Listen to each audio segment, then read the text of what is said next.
नमस्कार दोस्तों, फिर से स्वागत है आप सभी का आपके अपने एमपीपीएससी उत्कर्ष के इस यूट्यूब चैनल में। जैसा कि आपको विदित है कि अभी आया है आपदा प्रबंधन का जो संशोधन विधेयक है, अब वो अधिनियम बनने को तैयार है।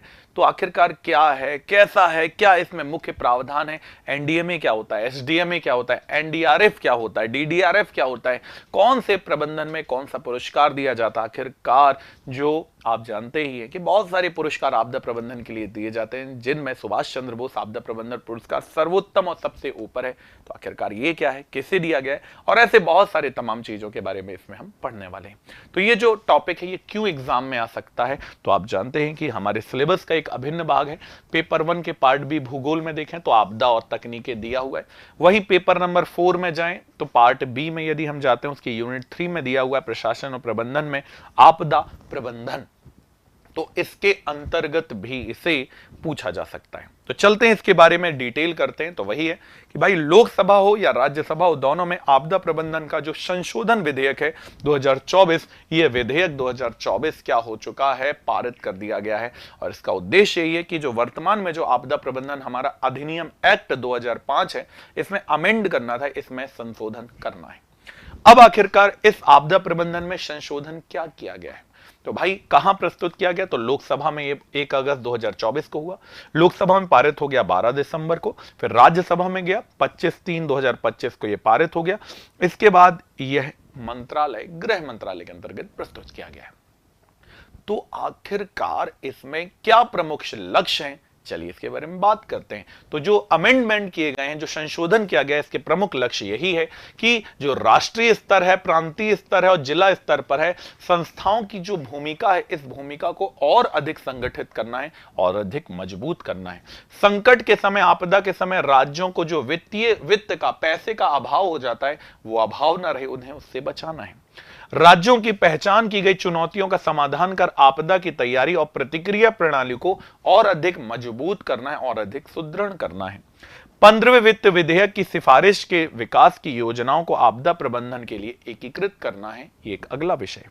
आपदा प्रबंधन की प्रांतीय सूची का विषय होने के कारण यह विधेयक राज्यों के अधिकारों और समन्वय संघवाद के लिए बहुत महत्वपूर्ण है। ये इसके महत्वपूर्ण पहलू हैं जिसपे बहुत विस्तृत चर्चा लोकसभा और राज्यसभा में भी की गई है। तो आखिरकार परिवर्तन क्या हुआ है, योजनाओं के निर्माण के अधिकार में बेसिकली क्या किया गया है, ये बदलाव सुनिश्चित किया गया है। क्या किया गया है भाई, तो 2005 का अधिनियम कहता है कि राष्ट्रीय और राज्य कार्यकारी जो समितियां होती हैं, एसईसी और एनईसी समितियां, ये क्रमशः राष्ट्रीय स्तर पर और राज्य स्तर पर राज्य की आपदाओं का जो ये फ्रेमवर्क है, इसे तैयार करती थी। बट अब संशोधन हुआ है 2024 में, और अब यह जिम्मेदारी किसकी होगी, एनडीएमए की होगी, नेशनल डिजास्टर मैनेजमेंट अथॉरिटी, राज्य आपदा प्रबंधन प्राधिकरण की होने वाली है। और जिले में, यदि हम राज्य में चले जाएं तो नेशनल लेवल पे तो एनडीएमए, और राज्य लेवल पे चले जाएंगे तो SDMA, state disaster management authority की ये जिम्मेदारी होने वाली है। अब शहरी क्षेत्र, जो शहर हैं, वहां पर भी एक नई चीज का प्रावधान किया गया है, यूडीएमए, अर्बन डेवलपमेंट मैनेजमेंट अथॉरिटी को ऐड किया गया है। ये चीजें यहां पर नई है जो एग्जाम में आपसे पूछी जा सकती हैं। 2005 में शहरी आपदा प्रबंधन का कोई विशेष उल्लेख नहीं था, परंतु संशोधन 2024 में हो रहा है, इसके तहत शहरों में एक के लिए, शहर में जो आपदाएं आती हैं, इन आपदाओं के प्रबंधन के लिए विधेयक दिया गया है। और इसमें राज्य स्तर या राज्य सरकार के पास यह अधिकार होगा कि वे राजधानियों को, नगर निगम के लिए, स्वतंत्र शहर के लिए यूडीएमए बना सकती हैं। क्या बना सकती हैं, वो यूडीएमए बना सकती हैं। कैसी होगी संरचना, तो जो नगर का आयुक्त होगा वो इसका अध्यक्ष होगा, उपाध्यक्ष होंगे जिला के कलेक्टर, और अन्य सदस्य अधिकारी राज्य सरकार के द्वारा नामित किए गए कोई भी अधिकारी हो सकते हैं। अब हम देखते हैं कि आखिरकार एसडीआरएफ, स्टेट डिजास्टर रिलीफ या रिस्पांस फोर्स का गठन का क्या प्रावधान है। तो 2024 में, ये 2005 में इस संबंध में कोई प्रावधान नहीं था कि एसडीआरएफ का गठन होगा। बस सरकारें चाहती थी और सरकारें एनडीआरएफ के तहत एसडीआरएफ को बना देती थी। परंतु 2024 में प्रत्येक राज्य को एसडीआरएफ के गठित करने की अनुमति मिल चुकी है, और राज्य सरकार एसडीआरएफ के कार्य और सेवा शर्तों को ही क्या करेंगी, परिभाषित करेंगे। अर्थात साथ राज्य सरकार ही एसडीआरएफ के बारे में पूरी जानकारियां रखेंगी। अब हम आते हैं एनईएमसी, राष्ट्रीय संकट प्रबंधन समिति और उच्च स्तरीय समिति एचएलसी में भी बदलाव किया गया है।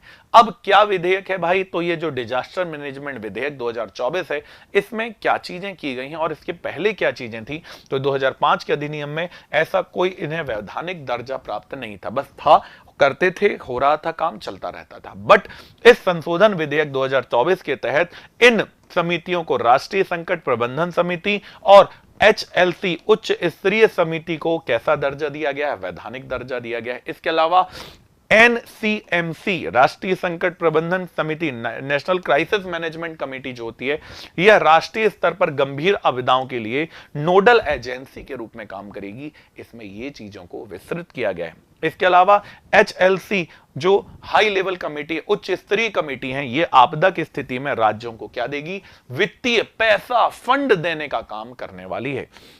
एचएलसी का नेतृत्व कैबिनेट सेक्रेटरी और एचएलसी का नेतृत्व है ना एनएचएमसी, या देखिए एनसीएमसी का कौन करेगा, कैबिनेट सचिव, और एचएलसी का कौन करेगा, आपदा प्रबंधन से संबंधित जो मंत्रालय के मंत्री होंगे वो वित्त से संबंधित इसमें काम करेंगे। नियुक्ति का प्रावधान है कि एनडीएमए को केंद्र की स्वीकृति से ही अधिकारियों की, कर्मचारियों की, विशेषज्ञों की, सलाहकारों की नियुक्ति की जाएगी।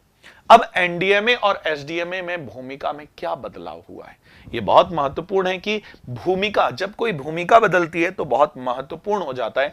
तो 2005 के अधिनियम में यह बात रखी गई थी कि सरकारी विभागों का की आपदा प्रबंधन योजना की समीक्षा वो करेगा, अधीनस्थ निकायों को योजना निर्माण के लिए निर्देश देगा, आपदा को कैसे कम किया जाए इसके वित्तीय आवंटन की सिफारिश करेगा। पर जो 2024 का ये संशोधन हुआ है, इस संशोधन में समय समय पर आपदा का मूल्यांकन भी यही करेगा, टेक्निकल सहायता देगा, न्यूनतम मानकों की सिफारिश करेगा राहत मानकों के लिए, और राष्ट्रीय और राज्य स्तर पर जो आपदा का डेटाबेस है उसे भी वही विकसित करेगा। बहुत अच्छी बात यहां पर की गई है। इसके अलावा जो ये वर्ड हमने बात की आपदा डेटाबेस प्रणाली, तो 2005 का जो अधिनियम है इसमें इस संबंध में कोई प्रावधान नहीं था, कोई स्ट्रक्चर्ड प्रावधान नहीं था। बट अब संशोधन किया गया है और आपदा कितनी खतरनाक है, उसकी गंभीरता, वित्तीय संसाधन और उसके उपायों के डेटा को अब क्या किया जाएगा, अब उसे स्टोर भी, संरक्षित भी किया जाएगा। अब आते हैं एनडीएमए में कौन कौन की चीजों की, या एनडीएमए की में नियुक्तियां क्या होंगी। तो 2005 में जो बताते हैं वो केंद्र सरकार अपने आवश्यकता अनुसार एनडीएमए के लिए अधिकारियों की, सलाहकारों की और कर्मचारियों की नियुक्ति कर सकती थी, चाहे तो नहीं। बट अब जो संशोधित प्रावधान है, अब केंद्र सरकार की पूर्व स्वीकृति से स्वयं नियुक्त की गई श्रेणी और संख्या निर्धारित ये कर सकेंगे, ये अच्छी बात यहां बताई गई है। और क्या परिवर्तन है और महत्वपूर्ण क्या चेंजेस किए गए हैं, तो तकनीकी सहयोग, एनडीएमए और एसडीएमए अपने अधीनस्थ निकायों को क्या देगी, अब टेक्निकल सहयोग दे सकेगी, दिशा निर्देश दे सकेगी, मानकों को निर्धारित करने के लिए नियम बनाने की शक्ति किसे दे दी गई है, एनडीएमए को दे दी गई है। तो एनडीएमए को विभिन्न प्रकार के नियमों को बनाने का अधिकार भी है, लेकिन केंद्र सरकार की पूर्व स्वीकृति बिल्कुल आवश्यक होगी, आवश्यकता उन्हें उनसे लेनी होगी। इसके अनुसार जो विधेयक दिया गया है वो राज्य सरकार को SDRF, state disaster relief force को नियुक्त करने का अधिकार भी देता है। इसके अलावा पुनर्वास और पुनर्निर्माण के स्थान पर अब पुनर्वास, प्रत्युर्दण और पुनर्निर्माण शब्द को सम्मिलित किया गया। पहले दो ही वर्ड होते थे, केवल पुनर्वास और पुनर्निर्माण, अब पुनर्वास भी है, प्रत्युर्दर्पण भी है और पुनर्निर्माण शब्द का उपयोग भी किया गया है। अब हम आते हैं राष्ट्रीय संकट प्रबंधन समिति। अब ये राष्ट्रीय क्या समिति है, तो भाई राष्ट्रीय संकट प्रबंधन की जो समिति है और उच्च स्तरीय जो समिति एचएलसी जिसे हम कहते हैं, ये बहुत महत्वपूर्ण है। अब क्या इंपॉर्टेंट है, चलिए देखते हैं। तो राष्ट्रीय संकट प्रबंधन समिति की बात करें तो इसे धारा 8 के ख के अधीन गठित किया गया है। भारत में आपदा प्रबंधन के लिए शीर्ष स्तरीय निर्णय लेने वाली ये प्रमुख संस्था बनेगी। अध्यक्ष कौन होगा, तो कैबिनेट सेक्रेटरी होगा। इसके मेंबर विभिन्न मंत्रालयों, विभागों के शिक्षाविदों को इसमें शामिल किया जाएगा। ये नोडल निकाय भी होगा जो मुख्य रूप से यही तय करेगा कि कितने गंभीर और राष्ट्रीय प्रभाव कैसे हैं और किस स्तर पर इससे कैसे निपटना है। बार बार ये कमेटी आ रही है, एचएलसी उच्च स्तरीय हाई लेवल जो कमेटी है, ये हाई लेवल कमेटी को भी 8 का के अंतर्गत आपदा प्रबंधन जो अधिनियम उसकी धारा 8 का के अंतर्गत इसे गठित किया जाएगा और यह सरकार के गृह, वित्त और कृषि मंत्रालय इसमें शामिल होंगे। नीति आयोग के उपाध्यक्षों को भी इसमें शामिल किया जाएगा। इसके अलावा केंद्रीय जो गृह मंत्री होम मिनिस्टर हैं वो इस उच्च स्तरीय समिति के अध्यक्ष होने वाले हैं। तो हो सकता है प्रीलिम्स में यही आ जाए और वर्तमान में अमित शाह जी इसके अध्यक्ष हैं। क्यों भाई? क्योंकि हमारे वर्तमान गृह मंत्री वही नजर आते हैं। अब हम बात करते हैं एनडीएमए और एसडीएमए की कार्यों में क्या संशोधन हुआ। कार्य में जब कोई संशोधन होता है तो एग्जाम में ये जरूर पूछा जाता है। तो चलिए देखते हैं कि भाई मौसम संबंधी चरम घटनाओं सहित आपदा जोखिमों का नियमित आकलन अब होने वाला है। अधीनस्थ प्राधिकरणों को टेक्निकल सहयोग देना है, राहत न्यूनतम मानकों के लिए दिशा निर्देश देना है, राज्य और राष्ट्रीय स्तर पर आपदा जो प्रबंधन है इसका डेटाबेस भी बनाना है और एसडीआरएफ को बनाने का अधिकार भी दे दिया गया है। डेटाबेस में क्या चीज शामिल है? विभिन्न प्रकार के जोखिम और उनकी तीव्रता को, वित्तीय संसाधनों के आवंटन को कैसे तैयार करेंगे, कैसे उसे रोका जा सकता है, इनके कामों को। अब बात करते हैं एसडीएमए, सॉरी सबसे पहले देखते हैं एनडीएमए के कार्यों को देखते हैं। तो एनडीएमए में राज्यों को आपदा की तैयारी का मूल्यांकन कराना है, प्रतिक्रिया और पुनर्वास का ऑडिट भी यही करेगा। तो भाई एनडीएमए के कार्यों में जोखिम के बारे में भी इसमें बताया गया है। अब संशोधन में आलोचना क्या की जा रही है? तो भाई आलोचनाएं तो होती हैं, हर चीज की आलोचना होती है। आपके पढ़ने की आलोचना होगी, मेरे पढ़ाने की आलोचना होगी, संसद के कार्यों की, प्रधानमंत्री जी के कार्यों की, सभी की आलोचनाएं होनी है। तो भाई इसमें बताया गया है कि जलवायु परिवर्तन की क्या की गई है? उपेक्षा की गई है। तो बताया जाता है कि विधेयक जो ये आ रहा है इसमें जलवायु परिवर्तन, क्लाइमेट जो चेंज होगा उसका कोई उल्लेख ही नहीं है, ये समस्या है। दूसरा, मुआवजा बनाम राहत। तो मुआवजा की जगह राहत शब्द का प्रयोग किया गया है। अब इससे प्रभावित व्यक्तियों को अधिकार अब क्या हो जाएंगे? कमजोर हो जाएंगे। मुआवजा मजबूत चीज का नाम था, मीडिया में से बड़े रूप में दिखाया जाता था। इसमें बताया गया है कि चीजें अति केंद्रीकृत हो रही है, सेंटर के पास ज्यादा पावर जा रहा है। विधेयक जो ये आ रहा है ये केंद्र सरकार को उसकी अधिक शक्तियां देता, जबकि संसद से निर्वाचित सदस्यों की इसमें कोई भूमिका नजर नहीं आती है। राज्यों के अधिकारों का हनन। जी हां भाई, जब केंद्र के पास ज्यादा पावर जाएगा तो राज्य के पास पावर कम होंगे, जिससे नौकरशाही की जटिलता और बढ़ती हुई नजर आएंगी।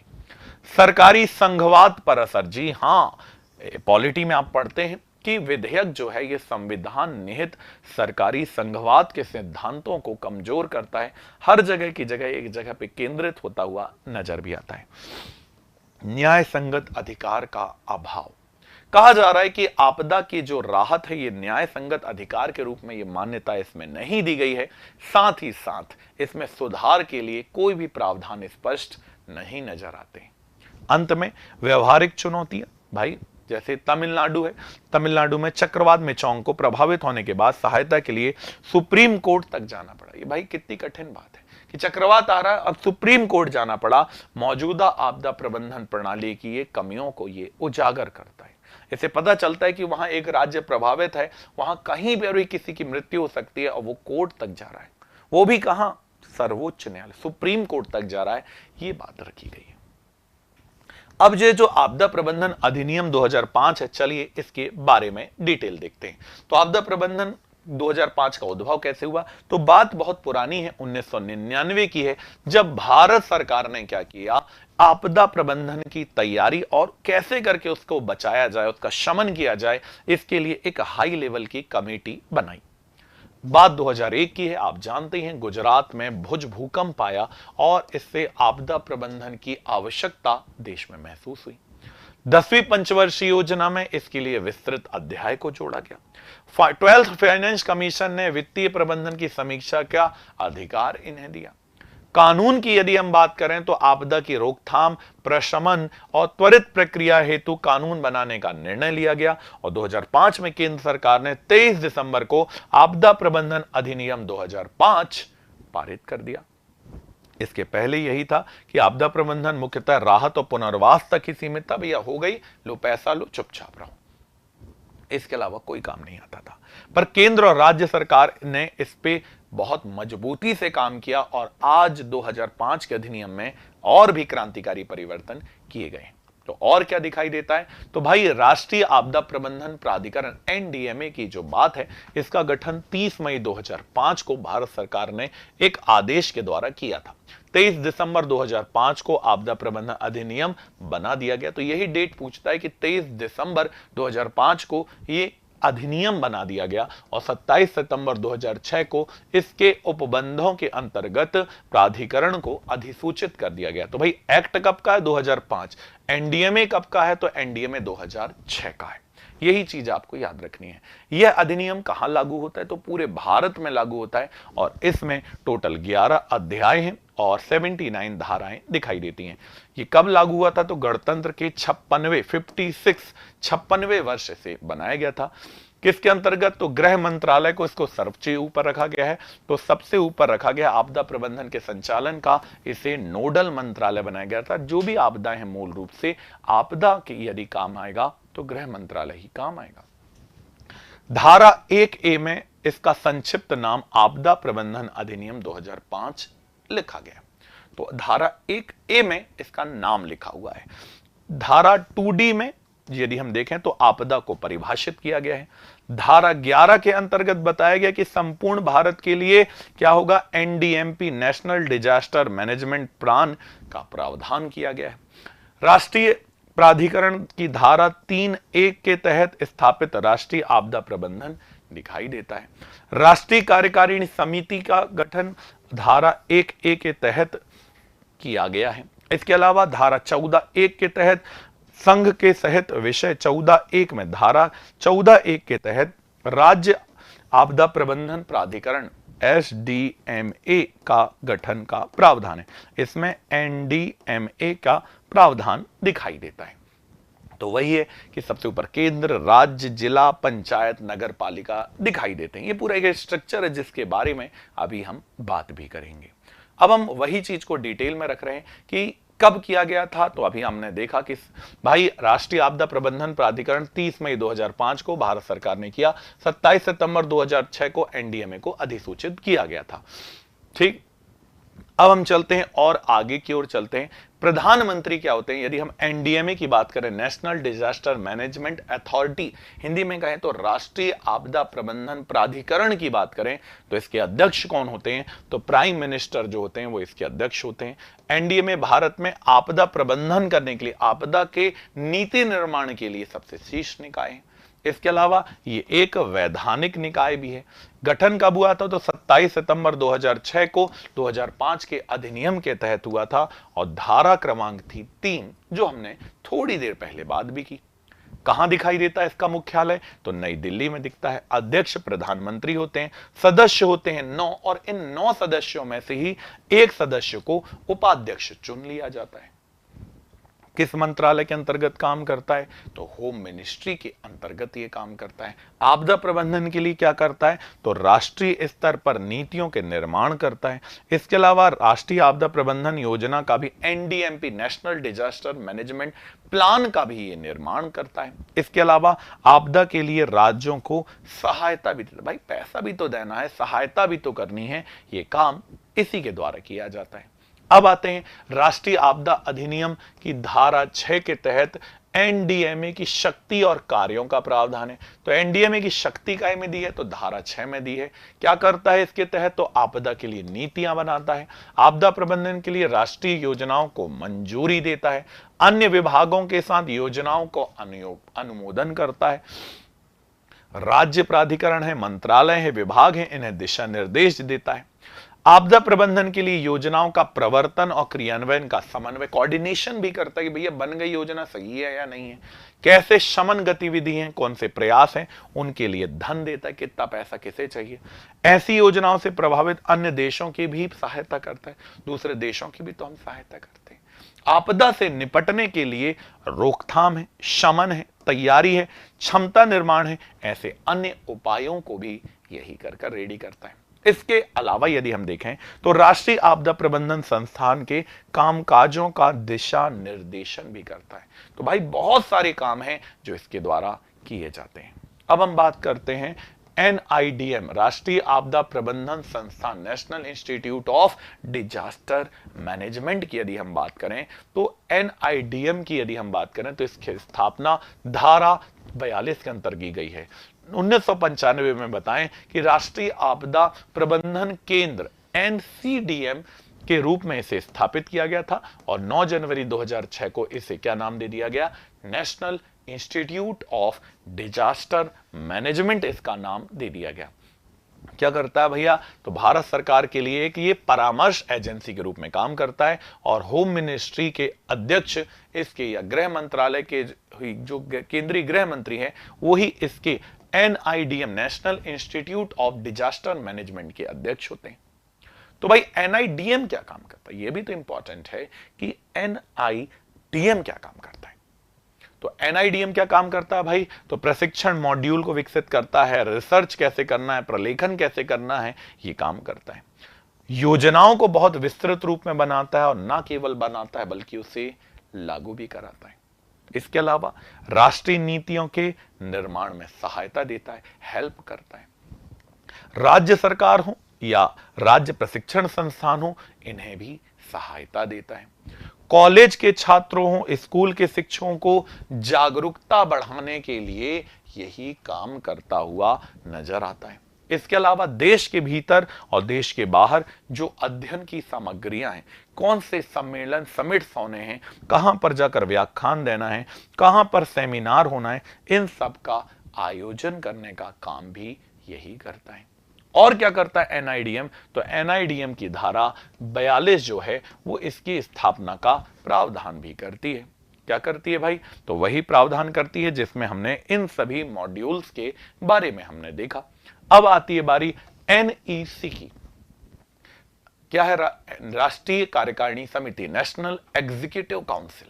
अब ये जो राष्ट्रीय एग्जीक्यूटिव काउंसिल है ये क्या काम करती है भैया, तो NDMA के जो कार्यों का प्रदर्शन में ये सहायता करती है। अर्थात सचिवों की जो सेक्रेटरीज होती है, सचिवों की राष्ट्रीय कार्यकारिणी समिति, इसी को NEC कहा जाता है। कहां लिखा हुआ है, तो इसके बारे में धारा 10 में 2005 की धारा 10 के अनुसार NEC के कार्यों के बारे में सहायता या जो राष्ट्रीय कार्यकारिणी समिति है उसके कार्यों का निर्वहन करने के लिए सहायता के लिए बनाई गई है। अध्यक्ष कौन होता है, तो जो होम सेक्रेटरी होता है, केंद्रीय गृह सचिव होता है, इसका अध्यक्ष होता है। इसके अलावा आंतरिक, स्वास्थ्य, बिजली, पैसा, कृषि मंत्रालय इत्यादि के जो सेक्रेटरीज होते हैं वो इसमें ऐड हो जाते हैं और ये समिति बन जाती है NEC।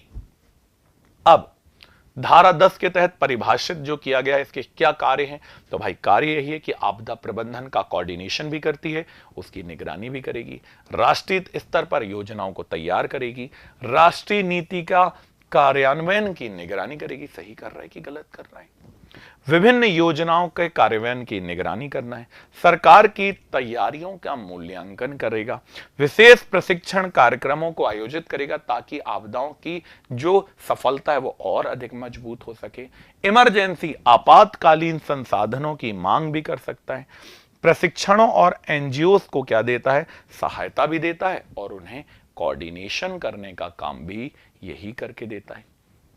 अब बारी आती है इनके लिए जो बटालियन बनाई गई, जो बल बनाया गया है वो क्या है, तो इसमें सबसे पहले आता है NDRF। क्या होता है NDRF, तो नेशनल डिजास्टर रिलीफ या रिस्पॉन्स फोर्स, हिंदी में कहा जाए तो राष्ट्रीय आपदा प्रबंधन या प्रतिक्रिया बल। जो NDRF है इसकी स्थापना जब हुई थी तो 2006 में हुई थी। जब हुई थी तब टोटल 8 बटालियन इसके अंतर्गत काम करती थी। इसका निर्माण कैसे हुआ है, तो आपदा प्रबंधन जो अधिनियम है इसकी धारा 44 के तहत इसका वैधानिक रूप से निर्माण किया गया था। इसमें कौन कौन लोग होते हैं, चिकित्सा के कर्मचारी, इंजीनियर होते हैं, टेक्नीशियन होते हैं, डॉग स्क्वाड होता है, बचावकर्ता दल इत्यादि इसमें होते हैं। वर्तमान में देखें तो वर्तमान में इनकी बटालियनों की संख्या 16 हो गई है। कुछ बुकों में अभी भी 15 लिखा है पर अपडेट हो जाएगा, साइट अपडेटेड है, कम से कम आपको अपडेट होने की तो जरूरत बहुत ज्यादा है। हर साल 19 जनवरी को ये अपना स्थापना दिवस मनाते हैं। इसके वर्तमान महानिर्देशक श्री पीयूष आनंद जी जो IPS है वो दिखाई देते हैं। इसके अलावा इसमें कौन लोग शामिल होते हैं, तो इनमें कौन लोग आ जाते हैं भाई, तो इसमें बीएसएफ के लोग भी होते हैं, इसमें सीआरपीएफ के लोग भी होते हैं, इसमें है ना बीएसएफ भी है, सीआरपीएफ भी है, इसके अलावा इसमें एसएसबी के लोग होते हैं। इन सभी के जो ट्रेंड लोग होते हैं उसे इनमें शामिल किया जाता है। अब आपदा की जोखिम के न्यूनीकरण के लिए जो राष्ट्रीय मंच है इसे कहा जाता है एनपीडीआरआर। आखिरकार ये क्या है, राष्ट्रीय जोखिम न्यूनीकरण के लिए जो राष्ट्रीय मंच है ये क्या है, तो भैया भारत सरकार द्वारा इसका गठन कब किया गया, 26 फरवरी 2013 को इसका गठन किया गया था।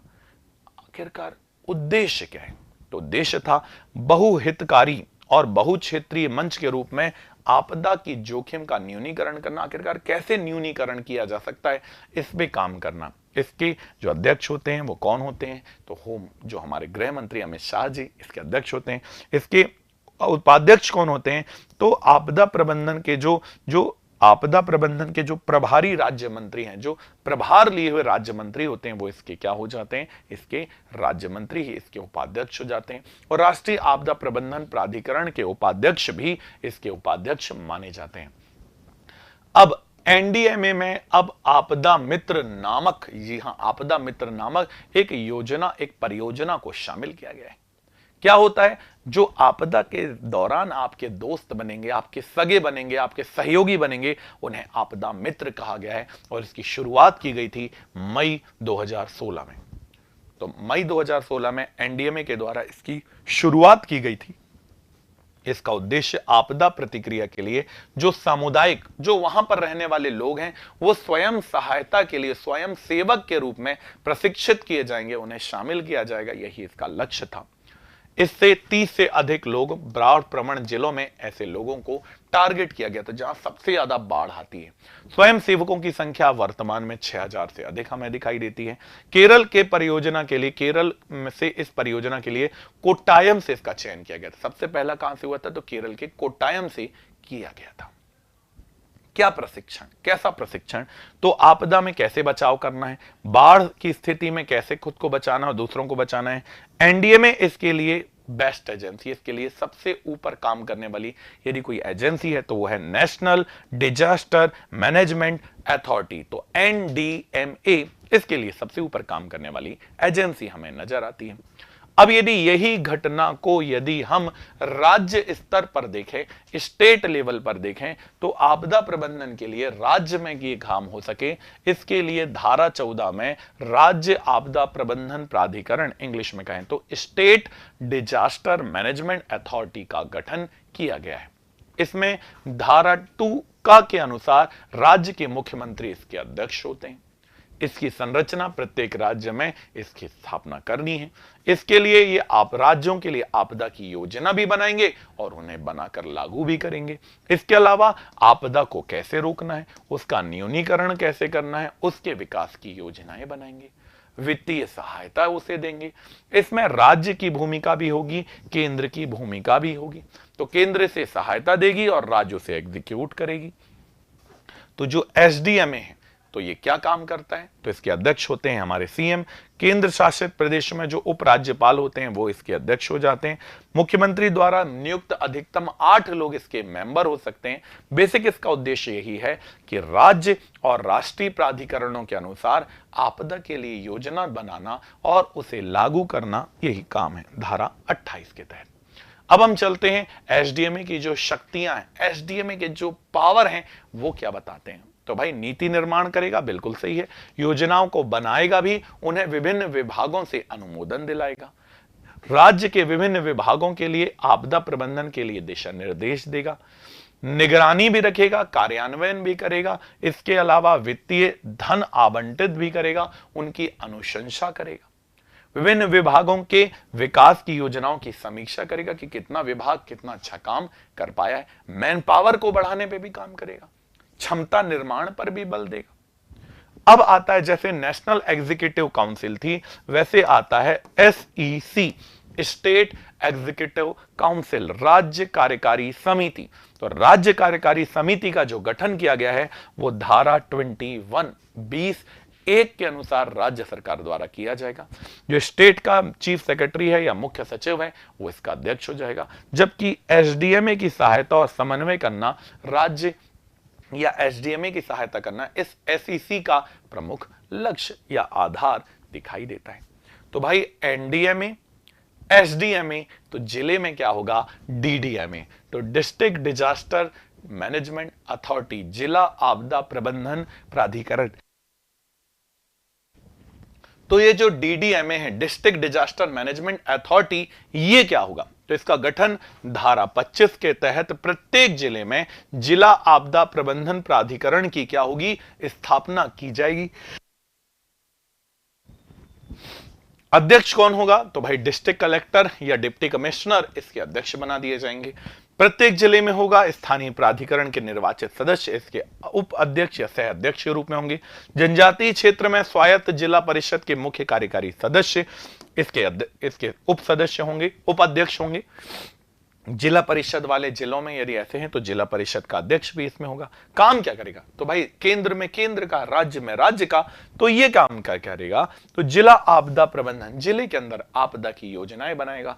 ऊपर से जो एनडीएमए है, एसडीएमए है, इसने जो भी दिशा निर्देश दिए हैं उसके अनुसार काम भी यही करेगा।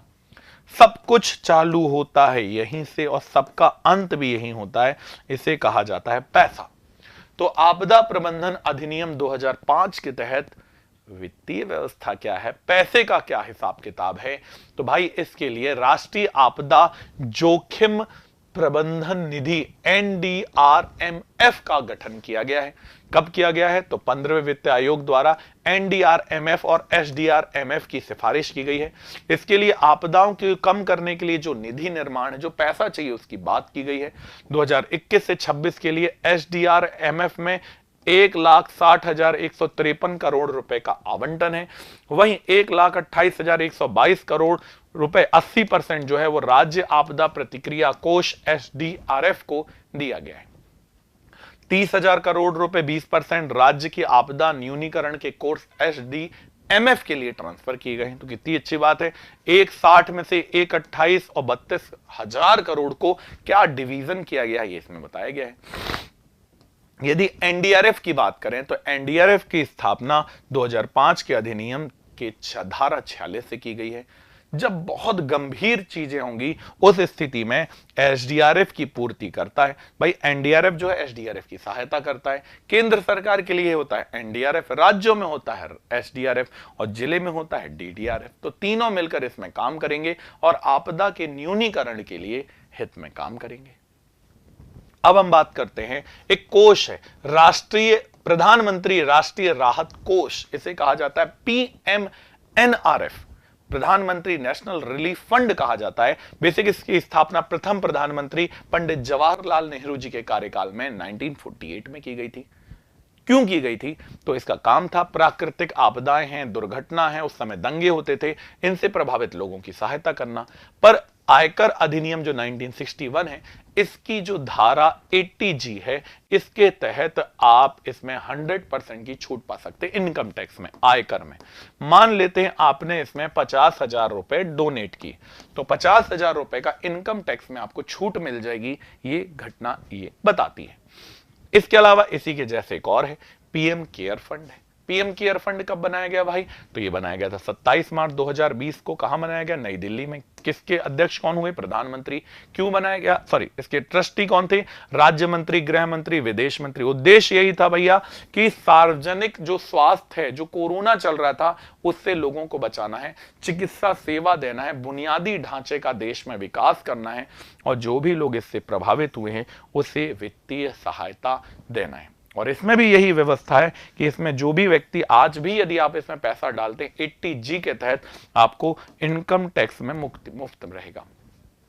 अब आप ये भी समझ सकते हैं 121 करोड़ लोग हैं। यदि 121 करोड़ लोग हर महीने केवल 1 रुपए भी दान करें, 1 रुपए पीएम प्रधानमंत्री नेशनल रिलीफ फंड में, 1 रुपए किसमें दान कर रहे हैं, पीएम केयर फंड में, तो भैया हर महीने 121 करोड़ रुपए पहुंचेंगे। 121 करोड़ समझते हैं, हर व्यक्ति 1 ही रुपए दान करें। आपके परिवार में 5 रुपए, आप केवल 5 ही दान करो, वो दे सकते हैं हम। तो 5 रुपए भी यदि आप दान करते हैं ना साहब, आप बदलेंगे तो देश बदलेगा। ये व्यवस्था इसमें की गई है। अब बात करते हैं और आगे की, तो राज्य आपदा प्रतिक्रिया कोष SDRF की यदि हम बात करें तो इसकी बात जहां पर की गई है, ये धारा 48(1)(a) के तहत इसे बनाया गया है 2005 की अधिनियम के तहत। राज्य सरकारों के लिए बेसिकली ये मेन फंड दिखाई देता है और राज्यों में होने वाली और राज्यों में स्थानीय जो आपदाएं आती हैं उनके उपयोग में इस फंड का उपयोग किया जाएगा।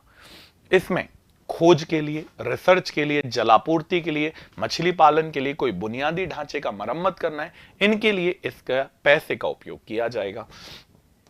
और क्या योजनाएं बनी हैं, राष्ट्रीय आपदा प्रबंधन की क्या योजनाएं हैं, क्या नीतियां हैं, चलिए बात करते हैं। तो राष्ट्रीय आपदा प्रबंधन नीति पॉलिसी की बात करें तो ये 2009 में बनी, तो इसे NPDM national policy of disaster management कहा जाता है। तो इसकी स्थापना 2009 में की गई थी।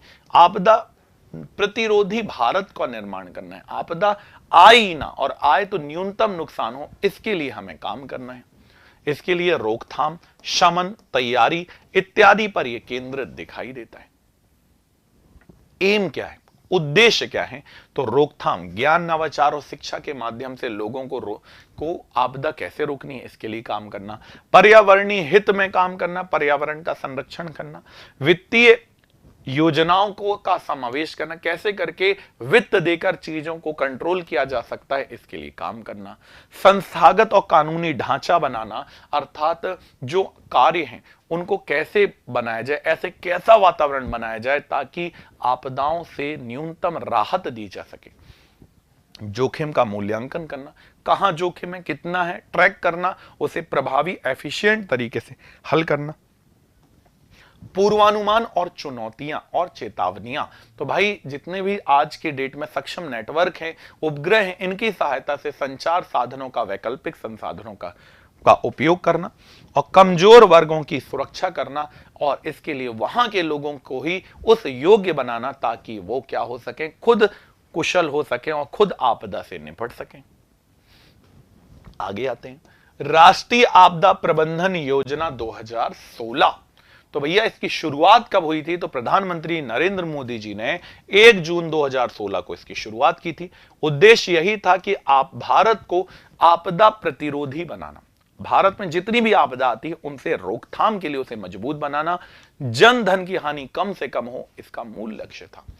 इसका उद्देश्य बनाने का उद्देश्य यह भी था, सेंडाई फ्रेमवर्क का हमें अनुपालन करना था।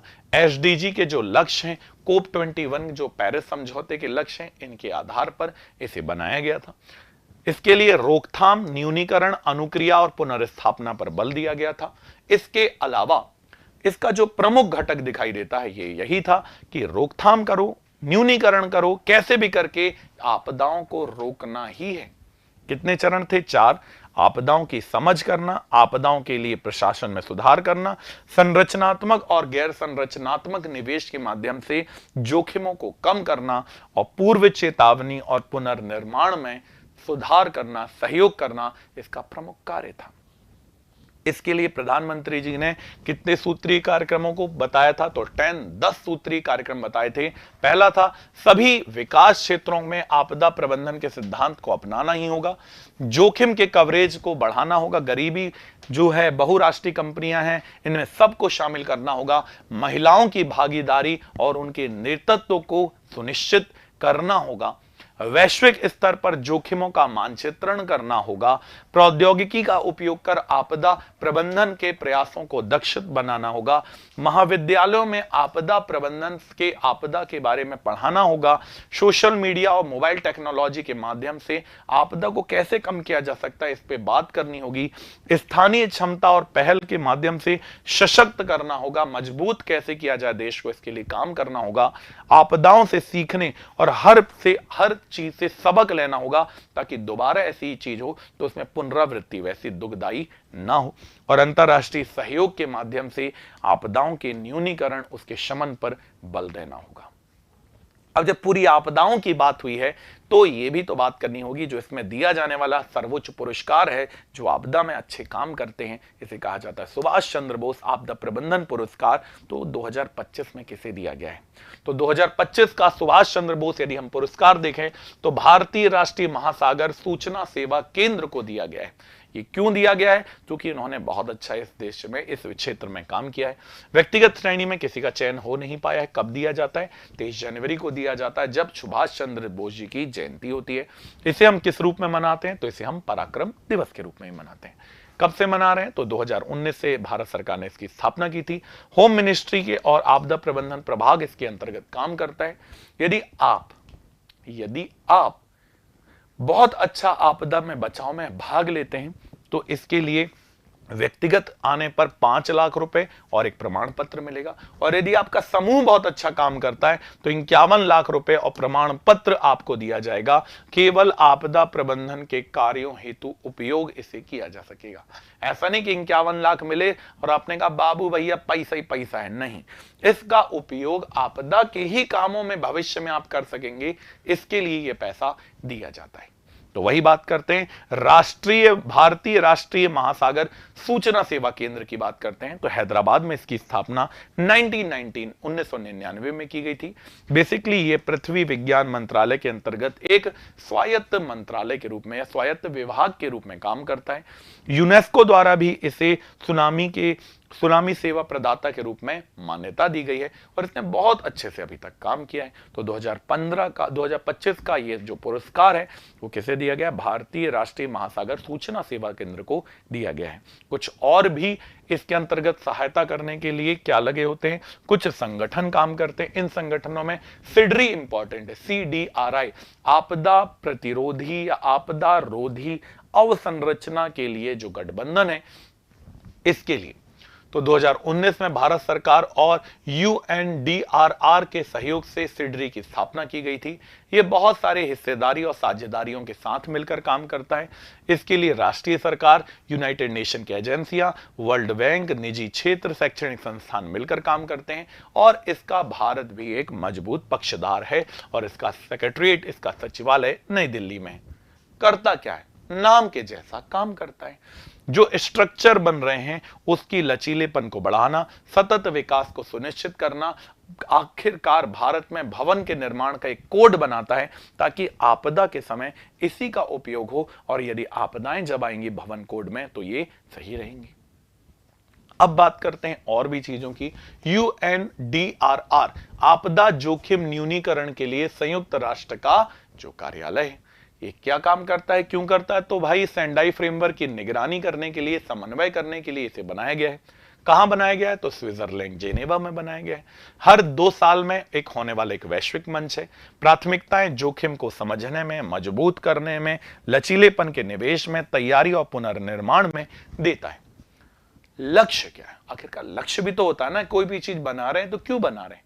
तो सेंडाई के तहत 7 लक्ष्य है इसके, SDG के लक्ष्य इसमें योगदान में दिखाई देते हैं। तो ये था पूरा का पूरा संशोधन विधेयक, और उससे जुड़ी हुई जो भी जानकारियां आपके प्रीलिम्स में, आपके मुख्य परीक्षा में आ सकती है और एक सामान्य नागरिक होने के नाते आपको जरूर जाननी चाहिए। तो ऐसे ही तात्कालिक वीडियोस के लिए आप जुड़े रहिए आपके अपने MPPC उत्कर्ष के इस YouTube चैनल के साथ। मिलते हैं अगले वीडियो में। जय हिंद।